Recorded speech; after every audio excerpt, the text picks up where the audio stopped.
Open heart, open mind. Welcome to the Sattva channel, the official online platform of the Sattva project. Myself Samiksha Mishram. And myself, Samiksha Kamble. We both are from Sattva Youth, bringing Dharma to you and bridging Dharma with youth. Sattva Youth is an online youth program initiated by the Sattva project. Back to you, Samiksha. Thank you. First of all, on behalf of the Sattva project, I would like to express my thankfulness to our StreamYard sponsor and media partners, Durian Asian and Durian FM, and not to forget a very important person behind the scene, our broadcast director, Brother Chong. Thank you, Brother Chong, for your generous contribution and kind support. Brother Chong, would you like to come on the screen and say hi to everyone? Hello, everyone. Very good evening to those who are watching. And please do like and share our post so that more people can benefit. Also, for those who will be watching later on YouTube, don't forget to to like and subscribe. You'll find a very interesting discussion this evening. Thank you. Thank you, Brother Chong. Well, tonight we are going to have a very meaningful and beneficial discussion. Our topic entitled "What is Ethical Discipline," which is a part of our series called Saddharma and Saddhamma, Sanskrit and Pali Buddhism in Dialogue. First of all, let us have a brief introduction of our moderator and contributor of today's session. Brother Chong, can we please have Dr. Christie's intro? Okay. So let me give you a brief introduction of our today's moderator, Dr. Christie Chang. She is the advisor, event director, and dialogue coordinator of the Sattva project. She is the joint president of the International Buddhist Confederation. She is the president of Sakyadita, Taiwan. She is the chair. She was the chair of steering committee for International Lay Buddhist Forum from 2014 to 2019. She was the president of Sakyadita International Association of Buddhist Women from 2009 to 2013. She was also the president of Hawaii's East-West Center Taipei chapter from 2015 to 2017. She was also the director of Council on International Education Exchange (CIEE) Taipei from 2001 to 2020. She has obtained her PhD in linguistics from the University of Hawaii at Bonao. Let us all welcome Dr. Christie Chang. Thank you.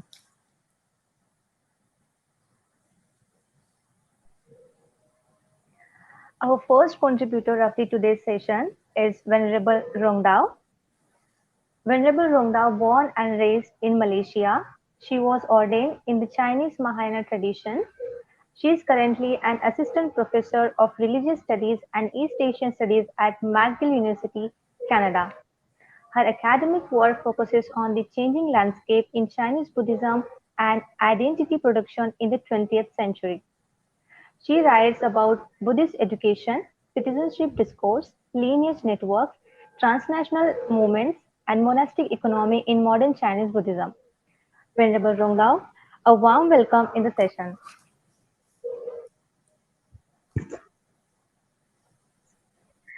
So our second contributor is Venerable Bhikkhu Gynanabodhi. Venerable Bhikkhu was ordained as Samanera in 1994. He obtained his monastic training at Bangladesh Bhikkhu Training Center, Bangladesh. He has obtained his higher ordination in 2002. He has finished his BA in Religious Studies from International Buddhist College, Thailand. He has obtained his MA in Buddhist Studies from University of Hong Kong. And then he has also obtained a PhD in Buddhist Studies from Mahidol University, Thailand. Currently, he is a lecturer of Pali literature and Theravada Buddhism at the International Buddhist College, Thailand. Let us all welcome Venerable Bhikkhu Gynanabodhi. Thank you.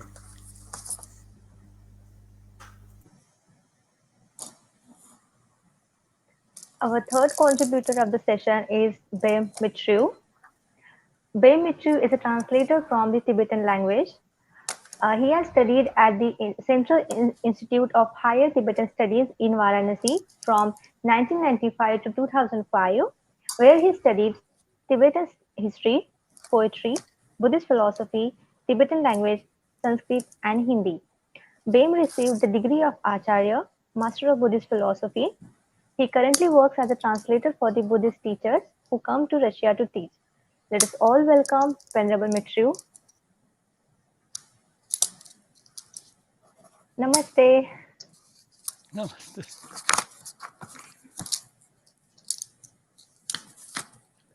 So Well, thank today we you. have Thank you, my two lovely young sisters.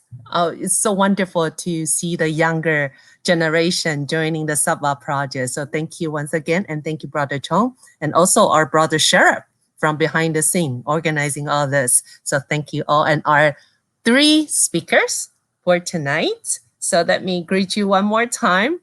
And it's so wonderful to have our our Sangha members or brother here to join to have a dialogue on tonight's subject, which is what is ethical discipline. So actually, I would like to start with this question. So why do we want to talk? Why do we want to even talk about ethical discipline? Why is the ethical discipline important? How do we see the ethical discipline in the Buddhist context? So that would be my first question to throw out to our speakers. So may I request our Venerable Rongdao to start with, since she's right next to me. Christie, thank you. First of all, thank you. Thanks to the organizers and all the volunteers who are working so hard behind the scene, and also sending metta to all of you, all those in Asia. I know that things might not be going that well, and I hope that you're all keeping safe, keeping healthy. So, Christie, by asking me to speak first, you know that that means nothing but trouble. Because I would want like you to raise more troubles. I would like to maybe raise another question, instead of course, answering your question. Since many of us, works on Buddhism, maybe in between, different languages and so on, and especially, like Bem as a translator and so on. I have to admit that when I received the invitation, I was looking at the title for today's conversation, and I was thinking, what are we talking about here? What term are we dealing with? Are we talking about Sheila? Why that choice of words? What is ethical discipline? So I was doing that translation back and forth in my head. So maybe then the question to ask before we even begin the conversation is, what are we talking about here? Look, Christie, Yes. what do you want us to talk about here? What do you mean by ethical discipline? and then we can probably move from there. Are we talking that about was Sheila? that was my question to Sherab, actually. Even till this afternoon, we were still discussing what are we going to talk about. And also, ethical what discipline. did you have in mind in coming up, or what did Sherab have in mind when he came up with the title? Is that his translation for Sheila, or did he deliberately avoid words like morality? Or exactly, and also, of course, like I have personally come across so many different terms like precepts, right? And then vows. What do we mean? In what context do we differentiate those words, right? And actually now Shara is giving me this hint. He's answering. He said that He's the idea answering the he is question. answering. the idea came from Mattia. Okay, so shall we get Mattia? Well, Okay, but in I any think case, he yeah. also answered by saying that he did mean by Yes. ethical discipline, he did mean Shila, right? So okay, so maybe I then think so. that Yeah. gives us something to at least begin with. Exactly.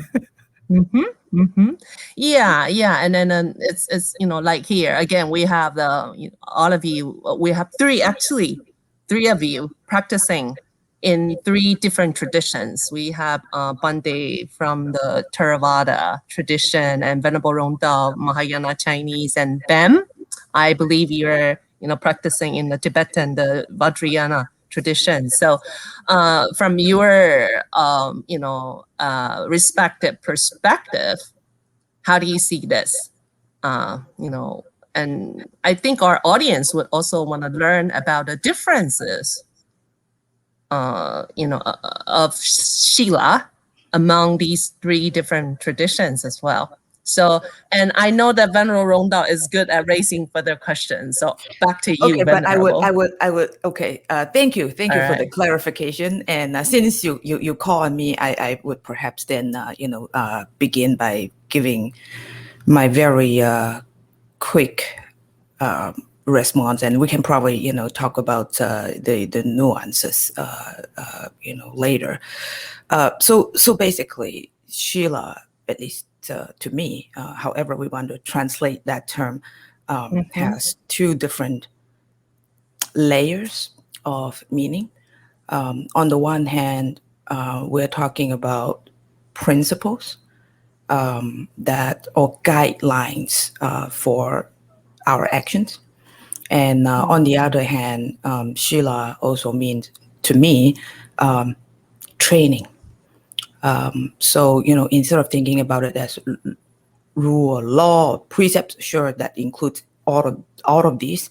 But to me, the reason why we have these teachings or commitments to do or not do certain things, it's because it is an important part of the training that we have on the path toward liberation.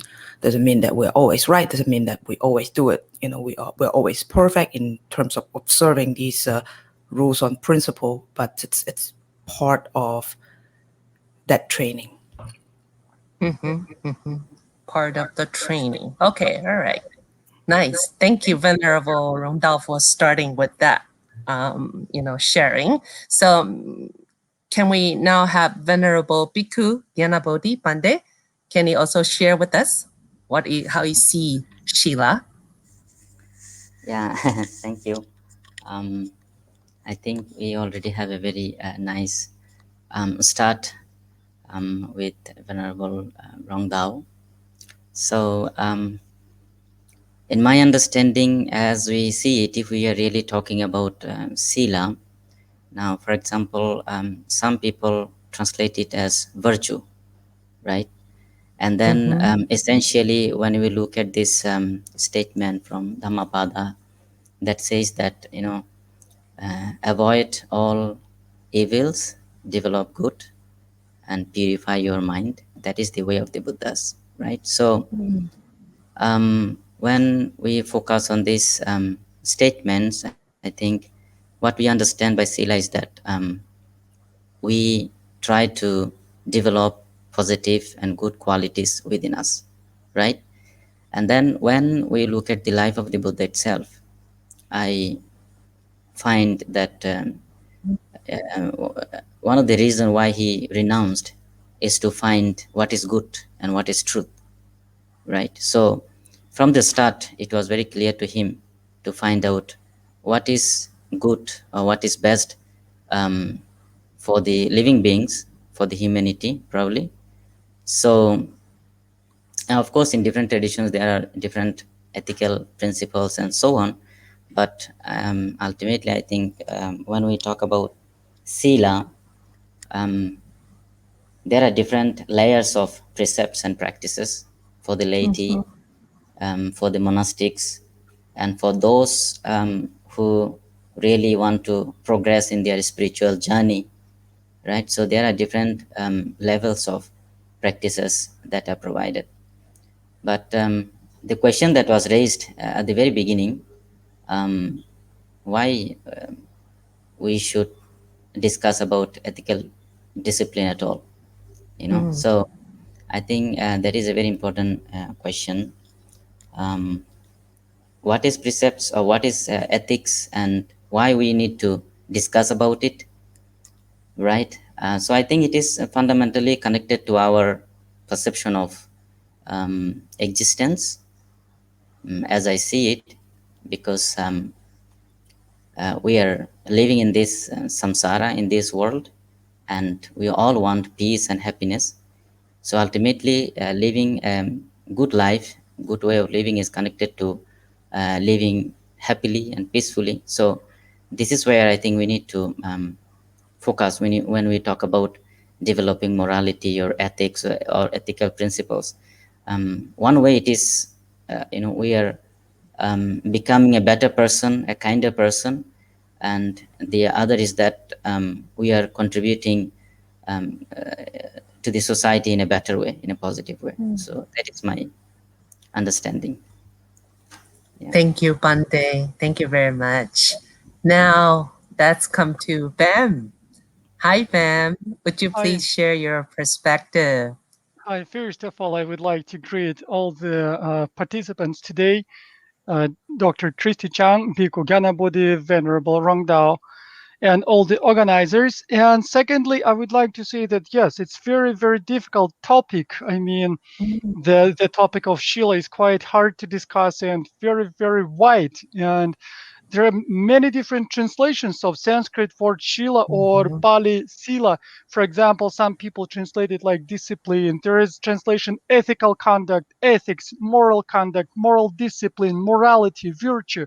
So all of these terms are used as translation for the Shila. But if I'm speaking from the point of view of Tibetan and Indian tradition, and in Tibetan tradition, or it's more like Indian tradition, there is a famous text that is called Abhidharma Kosha. It was written by Vasubandhu, and in the 4th chapter, he has such a line: Shilam Suchiritam Karma Samvara Uchyate.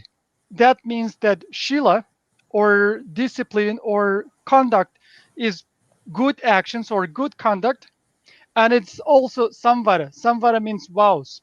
So if you look at this term, it can mean three things. First of all, it's good actions or wholesome actions.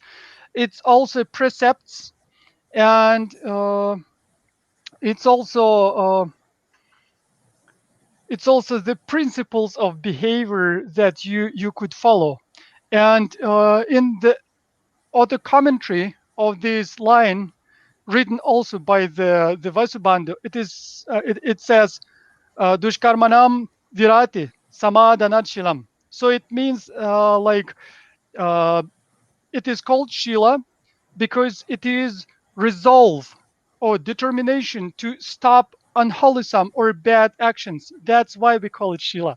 So if we take it widely, so very rightly, as the previous speaker said, basically it is these are the principles that we follow to do good and not to do bad.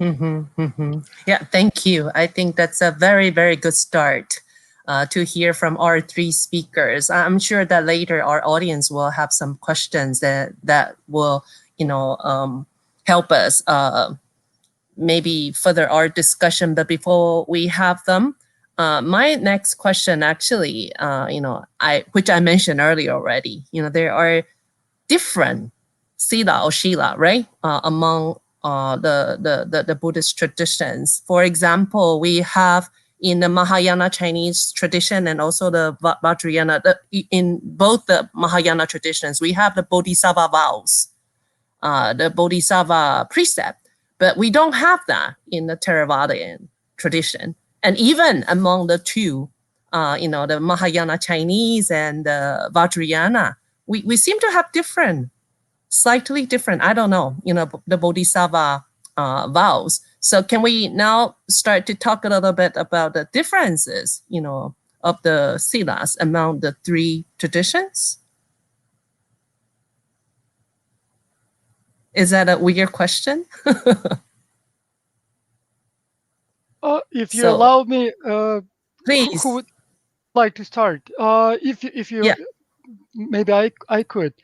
So Yes, basically, please. when we talk about Tibetan or Mahayana or Indian Mahayana tradition, there are three kinds of samvara or three kinds of shila. And first shila is pratimoksha vows. And this kind of shila is almost the same in Mahayana and Theravada.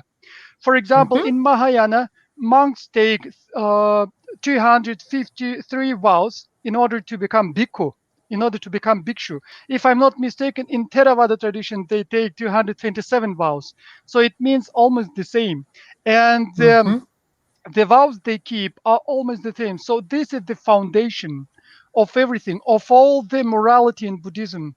You need to have this strong foundation, and on top of that foundation, you build the Bodhisattva Shila, and also you build the Tantric Shila, that's called in Sanskrit Vidyadhara Samvara. So vows of Vidyadhara. And when you talk about Bodhisattva Samvara or Bodhisattva Shila, Shila of Bodhisattvas, it's found only in Mahayana, but it kind of continuation of pratimoksha. So first of all, you control your body, speech, and mind, your deeds of body, speech, and mind, and on top of that, you try to develop altruism and empathy, what you call maitri and karuna. So compassion and love and bodhicitta, the resolve to become a Buddha for the sake of the sentient beings. And this is second level. And on third level, you try to develop a bit further. You use special methods to become Buddha as fast as possible in order to help sentient beings. Thank you, Bem. That's a good start. And do we have yes, Venerable Rongdao, please. I would like to maybe propose to look at this from two different angles. So first of all, I think you are right, Christie. Often, when we think about Shila, we think about precepts or at least the vows or the precepts that both the monastics and the laity undertake, right? And then when it comes to then, the differences between, say, the different traditions, people often tend to focus on, so how many do you have in this tradition, and how many do they have in that tradition, and so on, or the Mahayana traditions, the Bodhisattva precepts, which is not there in the Theravada. So that seems it seems that then we are quite preoccupied with rules and which sets of rules and how many sets of rules, and I think that is correct. That's both our laity and our monastics do commit to following these rules, as Ben was saying earlier, guidelines that do two things. One, that prevent us from committing unwholesome deeds, from committing kushala, unwholesome actions. And on the other hand, guidelines that either allows us or to, encourage us to commit wholesome deeds, kushala actions. And so, sure, we have these rules, but if we're to really expand the discussion, on Shila further, I think we're talking about more than merely the rules and the number of rules, who has this and who doesn't have that, and so on, to include, I think, very general concerns that Buddhist today, for example, lay or monastic, face with on a daily basis whenever we need to make a decision. From day to day to day to day. What do I do when we have to think about environmentalism, the destruction that's caused through the environment? How about abortion? Sexuality, and in other words, how do we live our life as practicing Buddhist, committed to the cultivation, to this path, who has to deal with all these issues, and of course, they're constantly evolving, changing, depending on context, depending on situations, depending on the conditions that we're in. So, in other words, how do we apply these principles, to contemporary and changing issues? Yes. Yes. So in other Very words, true. there are two ways of talking about this, right? I mean, do we want to, pull out our textbook or our, various versions of the Pratimoksha and goes, who has what? or how do we deal with these issues? Exactly. I completely agree. You cannot judge, for example, this or that Sheila just by the numbers of the rules. And in our modern day, when, as you said, world is changing constantly, you cannot keep your pace up with the world. And all the rules that were introduced by Buddha, of course, they maybe are not always have the answers for all the questions that rise up nowadays. That's why sometimes we translate Shila as principles, because those are the principles that Buddha had put in front of us in order to follow them. And that's why sometimes we call Shila self-restraint. That's what differentiates us from animals. We are human beings. We have this freedom, we have this mind, and nevertheless, we can self-restrain or control ourselves, control our behavior and our mind in order not to destroy our environment and our planet. That's what makes us human beings, and I hope that's what makes us Buddhists. And of course, I think that there are two main principles that every Buddhist should or would at least follow. It's nonviolence. And when I say nonviolence, I mean not just nonviolence towards the sentient beings or human beings. I mean nonviolence to all kinds of aspects of our life, of our world. For example, to the environment itself. And this is the living, or this is existence free from causing harm. This is the second the second principle. So we live and we are free from the causing harm. And if you take the Shila, the word itself, not in Pali but Sanskrit, in Shila it is said Shilatvad, it is Shilam. It means because it is cool, because it is well, I didn't know the other word, because it's cool, because it cools our pleasures in our mind, Okay. pleasures that make our mind disturbed, make our mind hot, make us suffer from these emotions that overload our brain, our mind. That's why it's Shila, because it cools down our mind, because it controls, because it helps our mind. And kleshas come from Sanskrit word klishta, and klishta means difficult, troublesome, problemsome. So it means that Shila, that what helps our mind to be controlled, to be cool, and be happy. Yeah, exactly. What is the purpose of Sila or Shila anyway, right? The original purpose of it. So some say This should be in the poster. Sheila is cool. I think we should make it a T-shirt. I think that's going to sell really well. That's going to, and invite a lot of people to think about morality, or ethics in Buddhism, Shila is cool, so that we don't associate, Shila only and exclusively with the number of rules.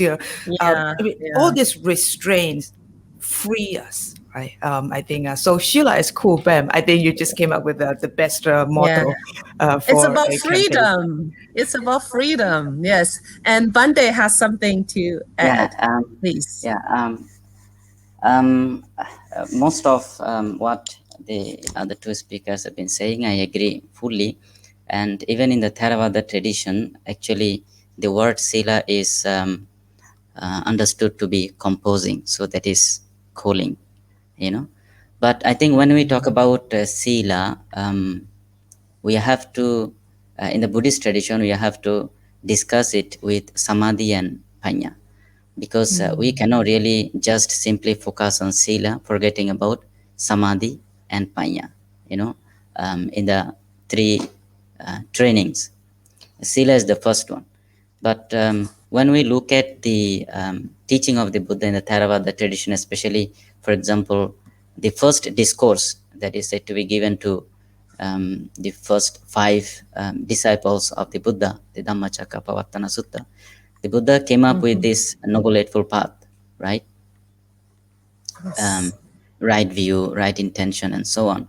So in the list, you would find that right view and right intention consist of panya, actually, So panya, sila is preceded by panya in that list, So that is the first path that is given to these monks. So when we look at these discourses, we find that normally after the attainment of enlightenment, the Buddha would go to interested people to deliver his teaching, and at the end of the teaching, when the people are convinced by his teaching, they come to the Buddha and they ask for, entering into the sasana or to be a lay disciple, so, and take up the precepts and so on. So I think as all of us have been discussing, again, I would relate to the first question, why we need to discuss about it. I think it is, as I said, fundamentally connected to our own existence. Who am I? What do I want in life? Why am I in trouble? It could be physical trouble, mental trouble, social trouble. Why do I have to worry about environmental pollution and so on? Because I am part of it, right? And how my actions are contributing to it. So because we are acting constantly, either mentally, verbally, or physically. So this is how we are performing all our actions, right? So I think when we have been discussing about all this, there is one sutta, I just remember, and it is a very interesting sutta where the Buddha gives a very precise and specific teaching to his son Rahula, actually. It can be found in the Majjhima Nikaya. It's called Rahulo Vada Sutta. And the teaching is really very interesting because it does not really talk about all these kinds of, number of precepts and sila and so on.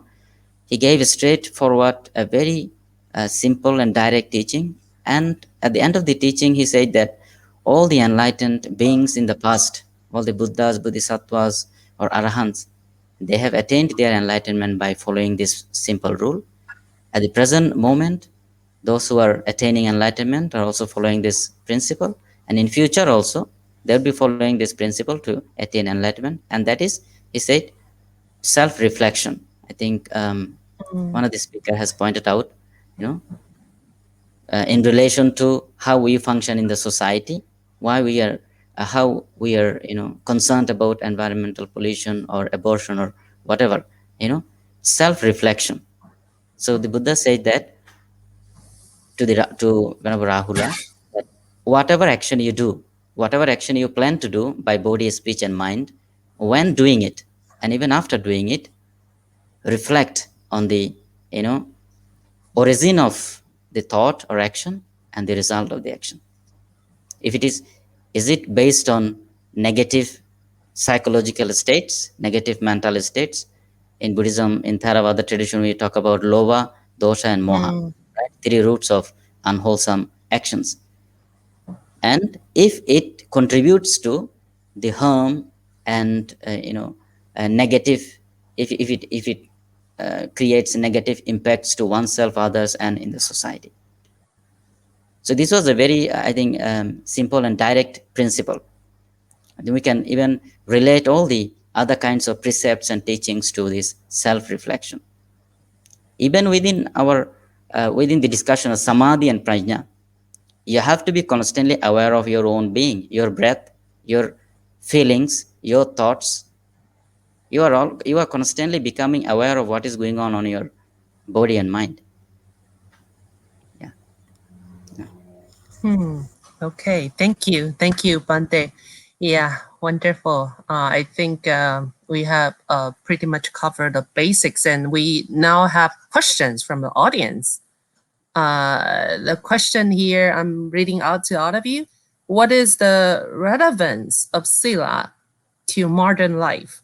How do we make it relevant, even when asked to wear face masks in the pandemic? There are some who say it's cultural, to it curtails their personal freedom. What more? A long list of rules. For example, the 5 precepts, etc. So I think you get the idea of the question. So any of you would like to address this question?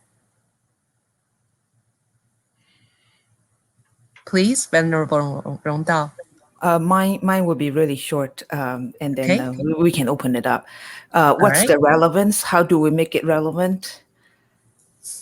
To me, it has always been relevant, regardless of what times we lived in. If we're to go back to what the various speakers were saying, that we're talking about principles that guide our actions in order to observe and cultivate our behaviors, both in terms of our mental actions and our verbal and our physical actions, and then if we're to maybe move our focus from how many rules we have and why are we having these rules, right, to what does it mean to be observing morality or shila, in the not just everyday life of a Buddhist, but in the path of a person's pursuing the practice of Buddhism, then I think it will never stop to be relevant, because that is what it means to be a Buddhist. We can have different interpretations, but it has always been relevant, and it will continue to be relevant. Okay, thank you.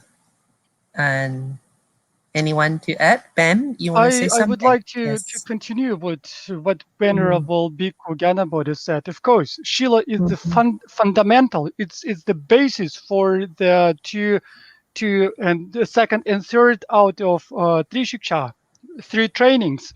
So Shila is like a basis. Without this base, without this fundamental matter, you cannot bring the meditation. You cannot practice and obtain the wisdom. And if you talk about the importance of Shila, it is said the fruits of Shila are greater than those of giving or dana. So out of all of the parameters, be it 6 parameters or 10 parameters, no matter, Shila has even greater fruits or results than even generosity or dana. And it also serves as basis for other qualities. And under the other qualities, what's meant here is bhavana, meditation, and of course prajna. It means like wisdom. And I completely agree with Venerable Rongdao. Yes, that's what we need in our daily life, in our modern life. And trying to answer the question about the masks, I think that it's up to every person, up to every individual to decide for herself or himself what to do or not to do. But we must remember that we try to follow the principle of non-violence or not harming people. And you need to decide for yourself, if you wear a mask, will it help you not to bring harm to others or not? Will it stop harm that could come from you to others or not? And it's up to every person, every individual to decide for themselves, to wear or not to wear, to be or not to be. Yeah, I think it's a very important, very good point. Shila is never really meant to be like rules. That's really, limiting you. It's a personal, at the end of the day, it's a personal choice, right? And then these are guidelines rather than law. They are not really law like stuff. So yeah, and there's another question here from Mattia actually. So could you say something about the relationship between Sila and Sati? All right. Okay. So any of our speakers here? The relationship. Can I start? Okay. Yes, please, Ben. Okay, thank you. Thank you. So if you talk about Shila, there must be some means, I mean, some like means to keep the discipline. And usually in the tradition, we talk about three such kinds of means. And one is mindfulness. You must keep mindful of your actions, be it actions of your mind or your speech or your body, and that's what you in Sanskrit we call smriti. It's mindfulness, or keeping kind of remembrance. You always mindful. You always aware of what you are doing now. And another means is kind of alertness. Alertness, that means, which is a meticulous concern for what is to be engaged and what is to be avoided. So that's what you always are aware. That's how we try to engage in our awareness, using our attention, using our mindfulness and our mind. Okay. I think Bhikkhu Yeah, Gynanabodhi, yes. I think Bam has very nicely, presented this idea of relationship between Sila and Sati.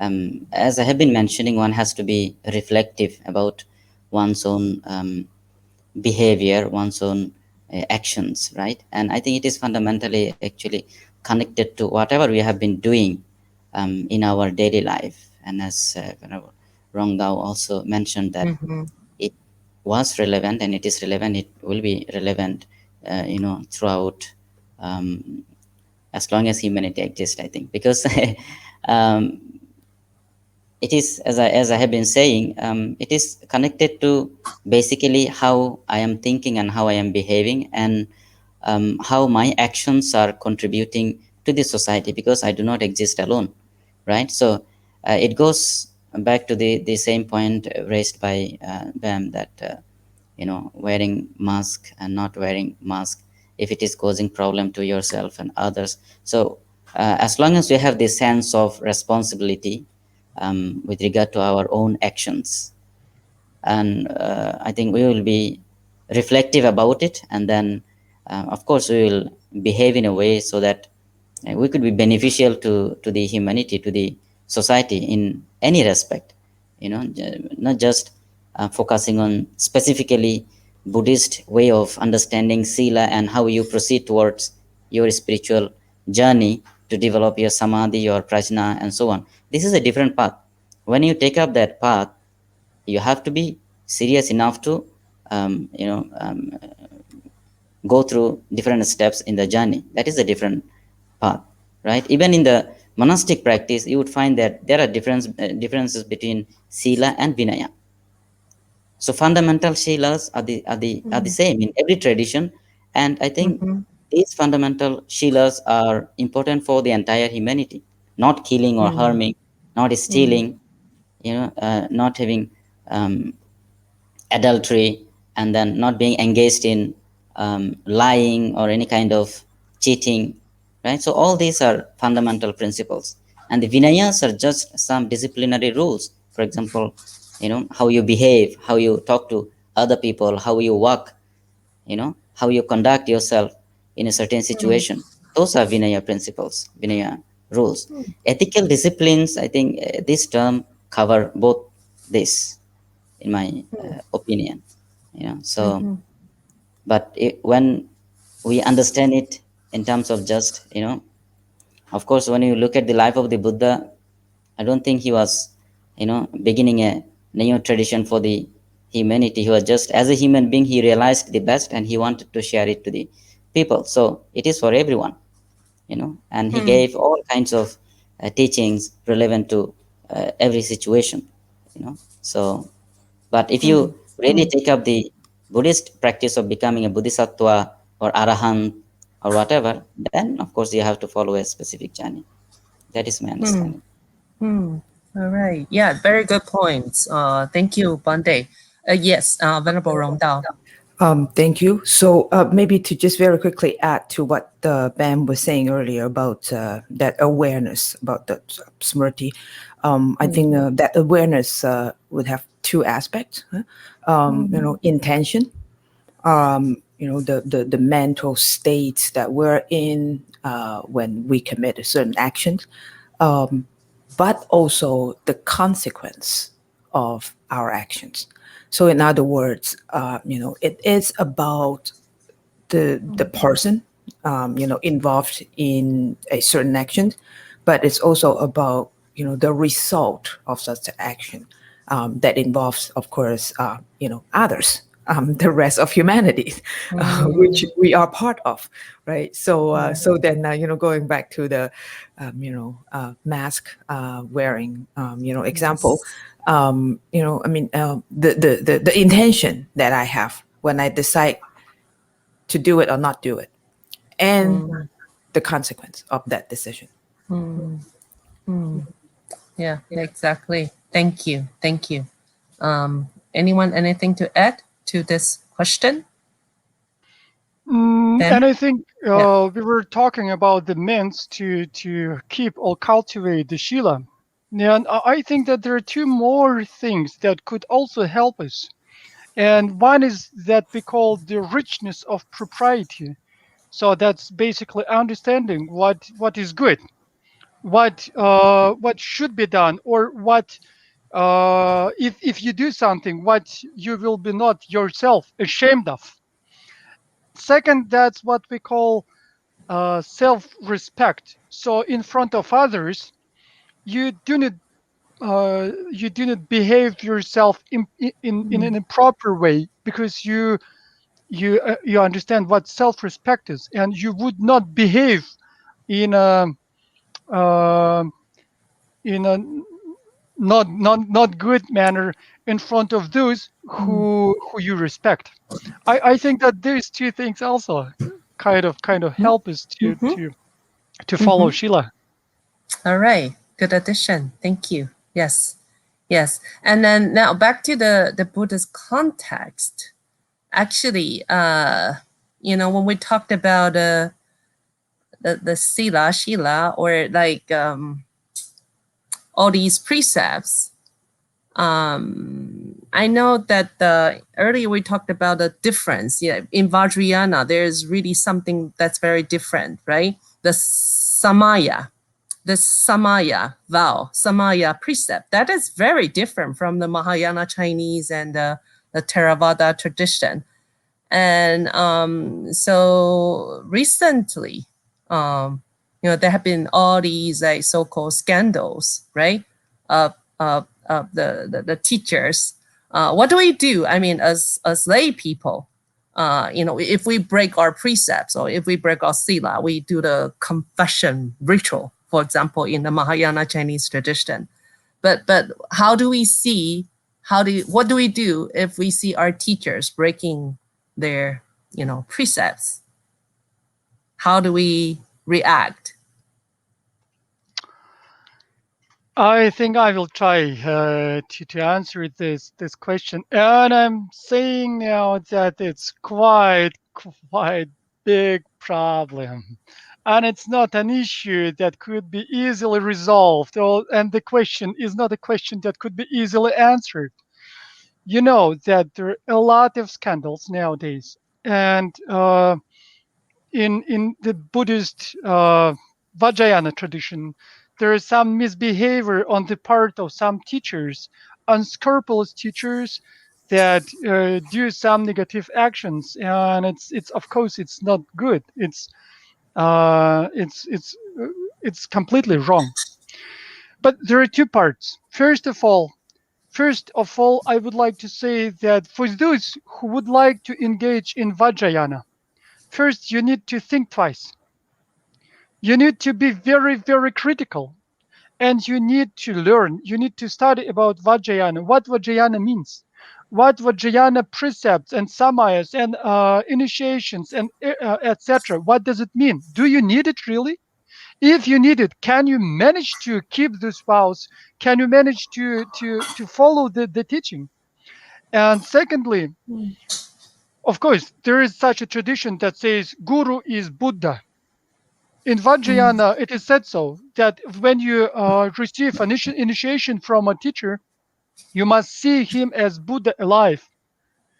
But what does it mean? It means that first, before you engage, before in this teaching, before you come to receive an initiation, you need to check the teacher. That's what says in the major Buddhist Vajrayana texts. And the tradition says that you need to do it for 12 years. 12 years. Just Yes. listen to this. It's not Yes. like it happens nowadays. I go by a building, I saw a poster, come for the initiation, and people run for the initiation. That's probably not the proper way. First, you need to understand what you're going to do. Secondly, you need to understand, do you need it at all? And if you need it, then check the teacher. Because if your teacher, that's what many teachers in the Vajrayana tradition say, if your teacher behave yourself wrongly, stop him. Stop him or her. Mm, mm, That's what should be done. If mm, you see that he acts against the ethics, if he acts against the scripture, if he acts against the Buddhist tradition, stop him. Tell him that mm, this is wrong. It shouldn't be done. You see, this kind of situation possible. It can happen to anybody. But you need to be very careful, and you need to be very critical, especially in our days of widespread um, improper behavior on the part of some of the teachers. And Vajrayana must be based on that's what I've said before. Vajrayana must be based on the Patimoksha, on the mhm, ethical behavior. You cannot follow Vajrayana if you do not follow the Shila, the Pratimoksha Shila. And secondly, it must be based on the Bodhisattva vows also. You must feel the genuine love and compassion and strive to become Buddha for all the sentient beings in order to follow Vajrayana. So think twice. Good advice. Thank you, Bam. Coming from a Vajrayana practitioner directly, that's good. And Venerable Rongdao. So I would leave, I think, the question regarding the Samaya precepts to the more qualified speaker to address. I would just say that we shouldn't single this out as a Vajrayana specific issue, right? Yes. Because I think clearly it is an across the board Yes, issue. it is. The kind of abuse of power, exploitation, misbehavior, and so on, as a community, as a religion, we should be able to collectively together acknowledge that such problems and abuse exist, and we have to take it seriously to acknowledge to what extent are these behaviors, right, found within our community, and really commit to addressing these issues. So I mean, so to say that Rajayana specific. It's a Western specific problem. It's really to kind of like try and turn away and avoid answering the question by saying, I mean, one rather common response that I often hear from a lot of practitioners is that, oh, look, it happens, more often in the West. So, I mean, we in the Eastern or Asian societies, we don't have that. So, I mean, this is our problem. No, we have a different way of perhaps hiding or not talking about these things, in Asian societies and so on. So to acknowledge that we all have a very serious problem to deal with, to be willing to listen to the victims, and to have the courage, I think, to confront. It's something that requires a collective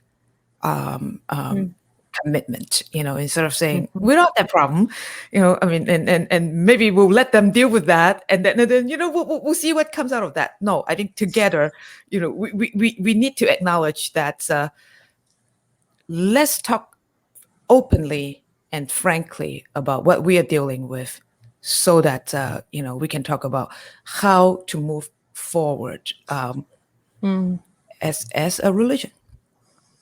Yes, I cannot agree with you more, Venerable. Yeah, I think this has been an issue and has to be addressed collectively as a community. So, Bande, may I also request you to perhaps share some of your views, please? I think I'm not really, a suitable person to comment on this issue, but I agree to both these speakers. And in my opinion, for example, if you particularly see that a particular teacher is not following the rules, you have a few options. One is that you, as Bam mentioned, you correct him or her, or you notify the bigger Sangha about it, or you leave the teacher, you go to the other teacher, So if you are really concerned about your own practice and so on. And I think at this point, I would like to especially,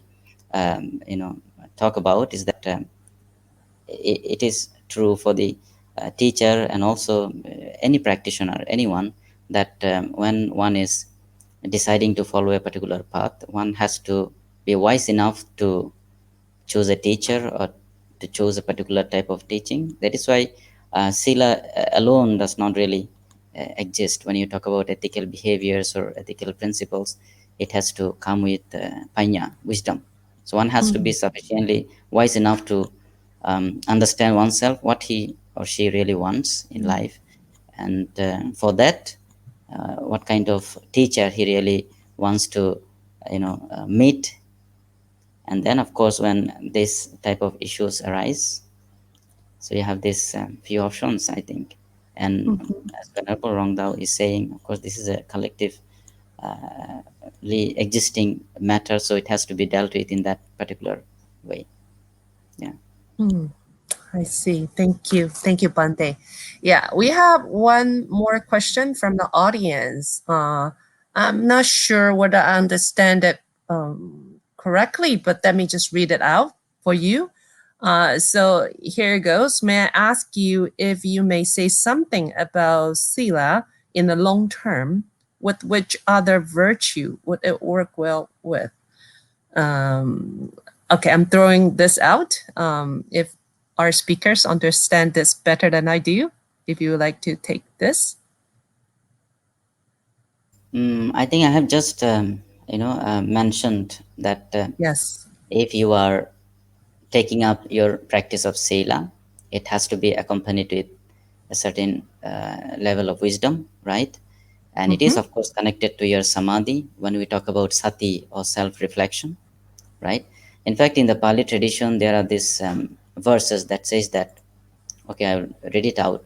It says that sila paribhavitu samadhi mahapalo hoti mahanisamsa. So when you are practicing sila, when it is accompanied by samadhi, you have greater benefit. Okay, and samadhi paribhavita panya mahapala hoti mahanisamsa. And when you are developing your mind, you are practicing samadhi. If it is accompanied by panya, then you get better or greater benefit. Panya paribhavitang chittang samadeva asavehi vimucchati. Such a with such practice of sila, samadhi, and panya, you move towards liberation faster. Okay, there is another statement that says that sila and panya go hand in hand. It is like you have two hands. To wash one hand, you need to take help of the other hand. Without the other hand, you cannot wash. Without the help of one hand, you cannot wash the other hand. So sila qualifies panya, panya qualifies sila. So I think, and of course samadhi, and together with this, there are other virtues. For example, if you talk about metta or karuna, because when you are not doing harmful actions, you are developing your kind heartedness. So all these qualities come together. I think they are developed together. Thank you, Bante. Your answers have helped me understand the questions better. Okay, all right, Ben. So I agree with Venerable Bande. It's completely true. So if you have Shila, of course you need something else besides Shila, because Shila is not all of the teaching of the Buddha. There are many aspects, there are many facets, many sides to the teaching of the Buddha.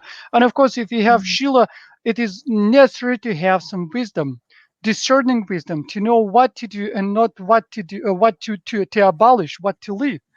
And I will continue a bit about the teacher from the previous case. There are definitions of the teacher. Who can be a teacher? What qualities a teacher must have in order to be a teacher? What kind of qualities he or she must fulfill? And it, for example, is ornament of Mahayana Sutra. It is said that he should be disciplined. You hear the first quality, disciplined, and peaceful, serene, endowed with the special qualities, diligent, rich in spiritual learning, and etc. But first and uppermost, disciplined. And in order to understand who is good person, who is not good person, what to do and what not to do, you need to study. That's why it's very important, Buddhist education in the modern world. If we would like to know something, we need to study it. And we can develop wisdom. That's the quality of our mind. We can develop our mind, the ability to grasp things, the ability to understand things, and that's what we need to do.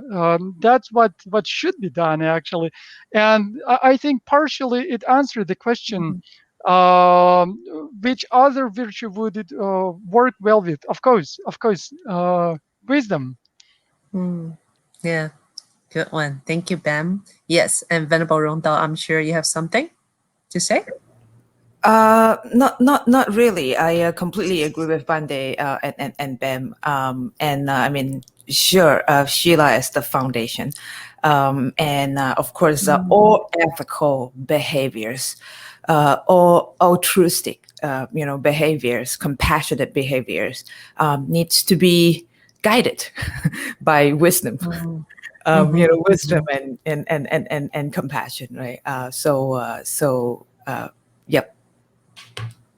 All right. Yeah, wonderful. Yeah, and speaking of wisdom, all right, I'm reminded of this crazy wisdom thing.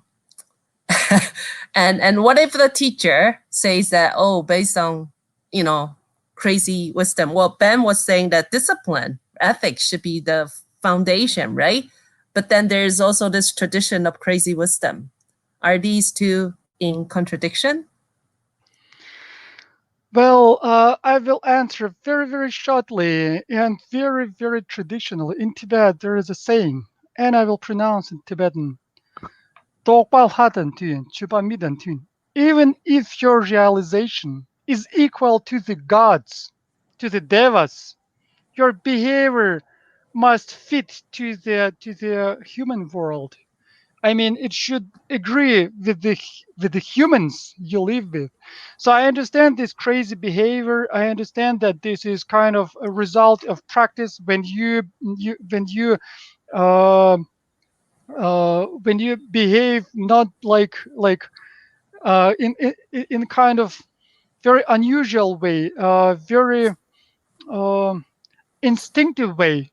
But you Mm-hmm. see, this behavior doesn't appear from nowhere.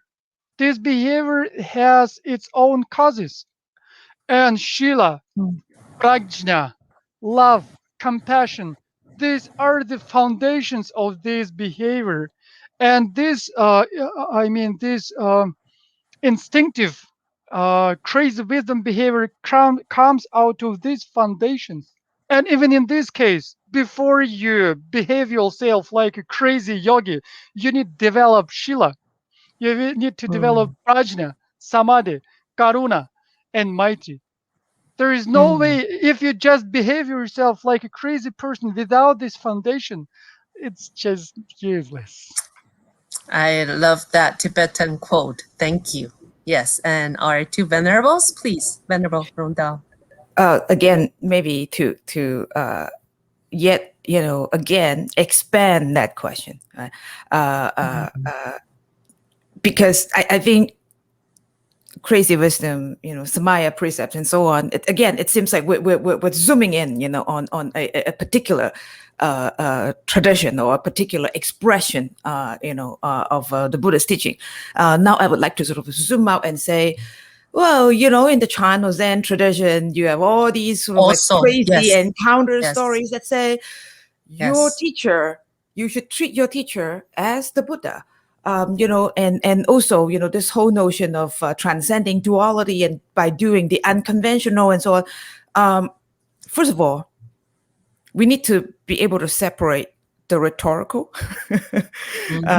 from the factual, right? And then I think, secondly, to also, okay, I know that this might not be popular, to also shift our attention from the teacher or guru to the practitioner for just a brief moment, okay? Because if intention, again, going back to Shila, if intention, it's what matters, as practitioners, we have to ask ourselves when, I think, going into or engaging in a teacher-student relationship with a particular teacher, how do we need to constantly examine our ego and our desire? Why are we doing what we are doing? Is that reasonable? Are we capable of calling out, both as individuals, as members of a community, and perhaps collectively as a global community, right? Are we capable of identifying and calling out behaviors that are inappropriate? So then, I mean, this is not to say that we need to shift the attention, right, from the abuser to the abused, or but we need to constantly examine, our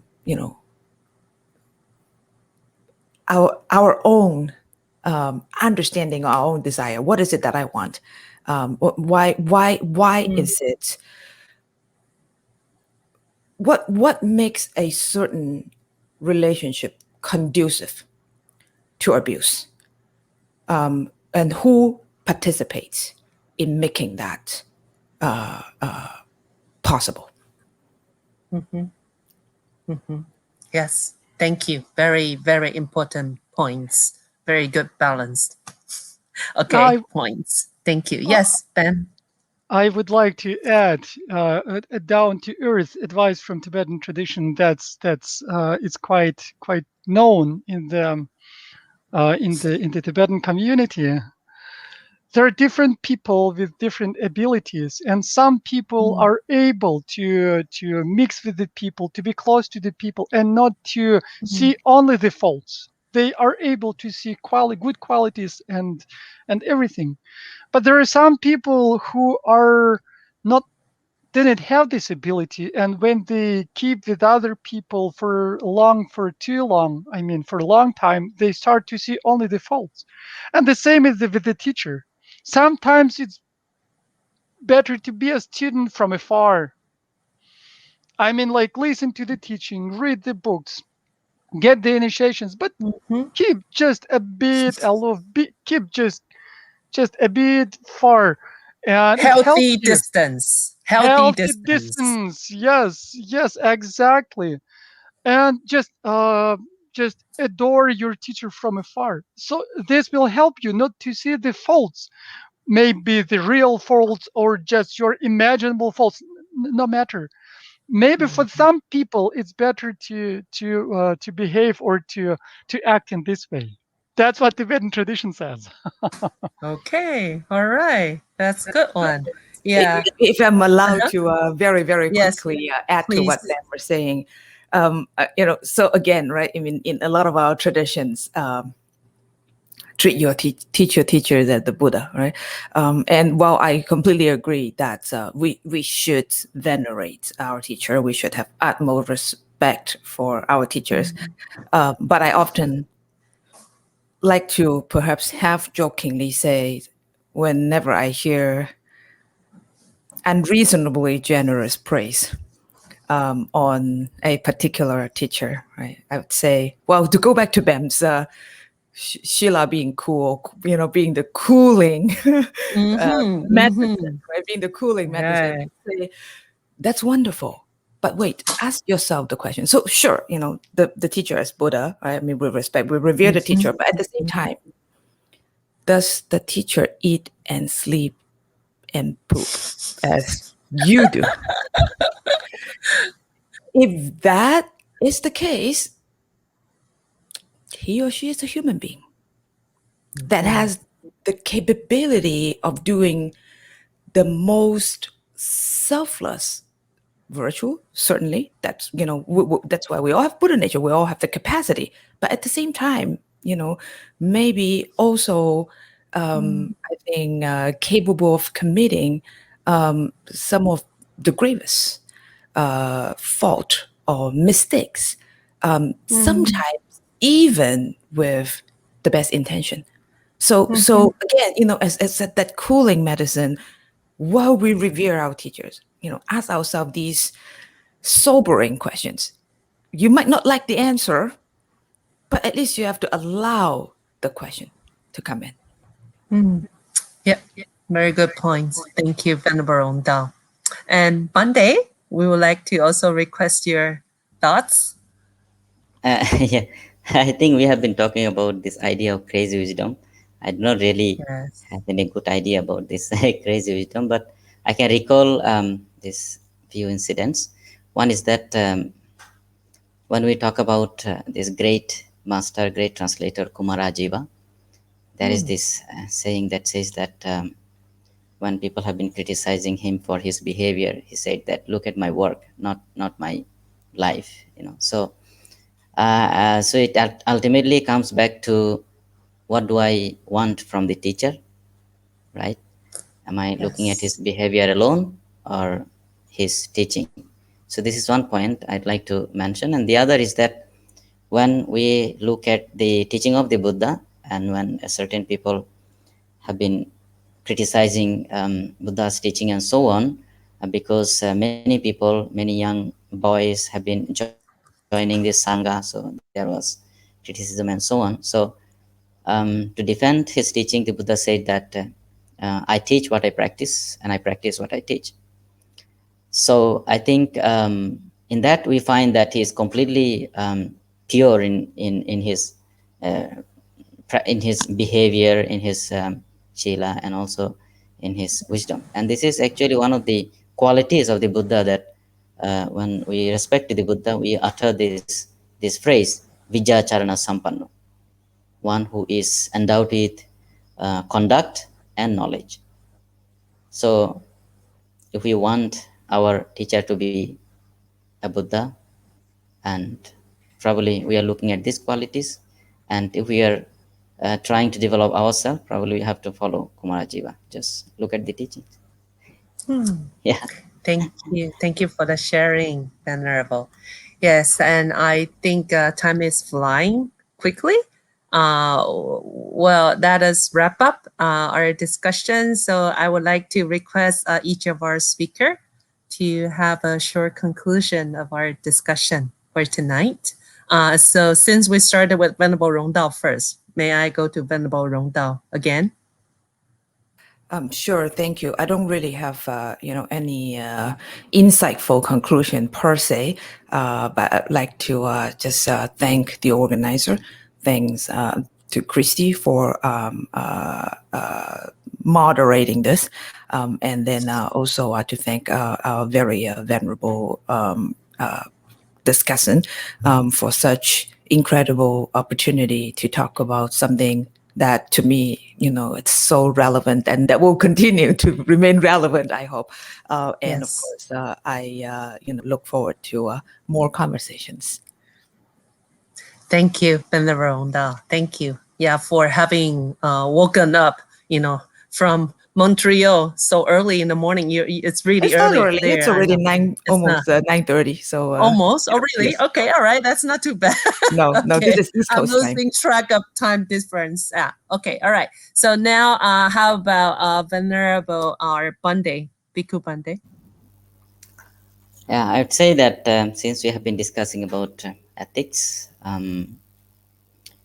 I think the fundamental point in Buddhism is that when the Buddha started his teaching, he said that it has to be for the benefit and welfare of the people. So whatever we say or we practice, our ethical behavior and everything, if it benefits ourselves and if it is beneficial to the world, to the society, I think that is a good practice.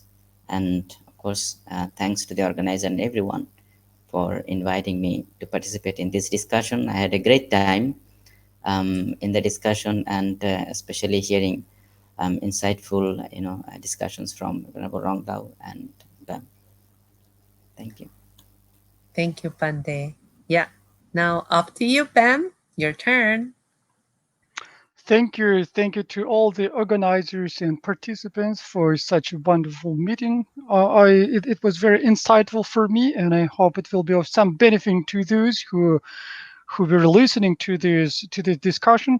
And finishing my speech, my talking, I would like to say that in Indian cultures, bees are very respected. I mean, those small insects that fly and collect the honey drops.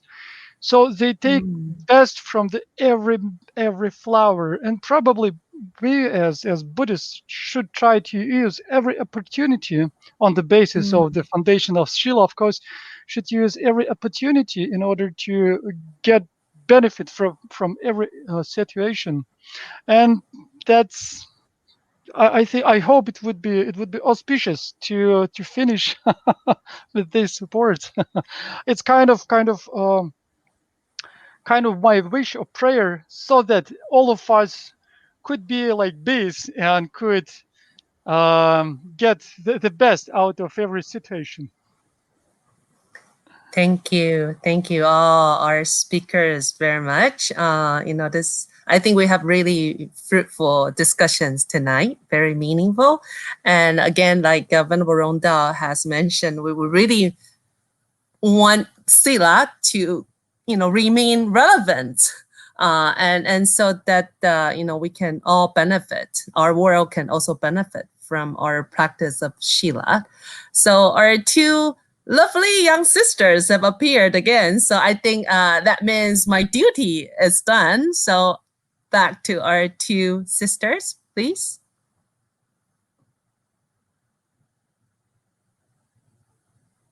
You are still muted, sisters? Yeah. Okay. Sorry for that. Thank you everyone. Thanks to all our speakers. We really had a very meaningful discussion.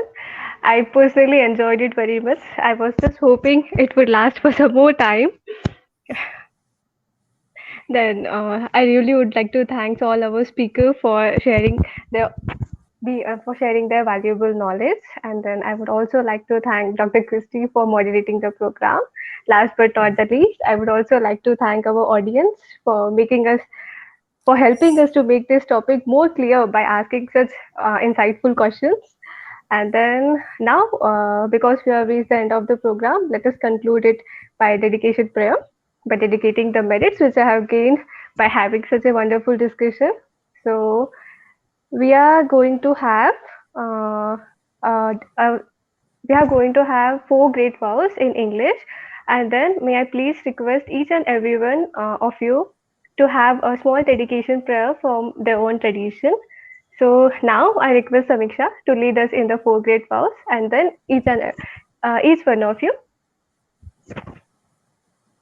Samiksha. Thank you, Samiksha. Okay, so the four great vows. Sentient beings are numberless. We are vowed to save them all. Delusions are endless. We vow to cut through them all. The teachings are infinite. We vow to learn them all. The Buddha way is inconceivable. We vow to attain it. May all beings be well, happy, and safe.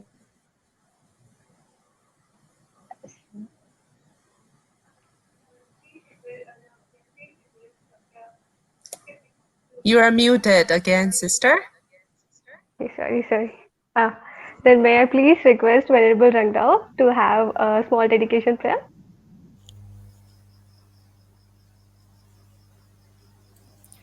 Say that again. Do I have to say it in a different language? Anything as you wish. It will be very nice if all right, it is from your tradition. I get it. Well, just may all beings be happy, healthy, and safe. Venerable Gyanabodhi. Okay, I'll say this verse in Pali. Bhavatu sabba mangalang rakkantu sabba devata sabba buddhanubhavena sada sutti bhavantu te. Bhavatu sabba mangalang rakkantu sabba devata sabba dhammanubhavena sada sutti bhavantu te. Bhavatu sabba mangalang rakkantu sabba devata sabba sanghanubhavena sada sutti bhavantu te. Our last speaker, Mr. Bem. I will pronounce some stanzas in Tibetan. Jamba babo jidar gambada kundo zambo de yanda jende da kunga jazo da lo che gaba de da jara tungo senja danja de da dengyo je ngero tanja da do tombada jinjo zamba gana zujo ba de da kunga molan rugyo je de zonja ba gaba tanja ge ngoba gana choto ngaba de da ge ge ve tsaba de kunga sambo je jara tungo ba ge Jojo zanjo rimbo je ma ke wa na ke gyo je ke wa nyamba me ba yang go ne gon to pe wa sho. Thank you. Dr. Christie. Okay, I'll chant the mantra of the Heart Sutra at the end. Gade gade para gade parasam gade bodhisoha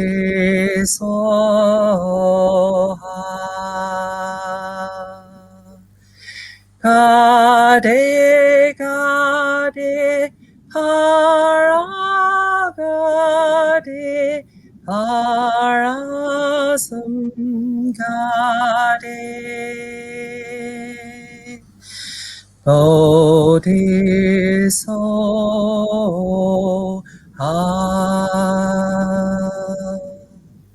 May all beings be happy. May all beings be free from suffering.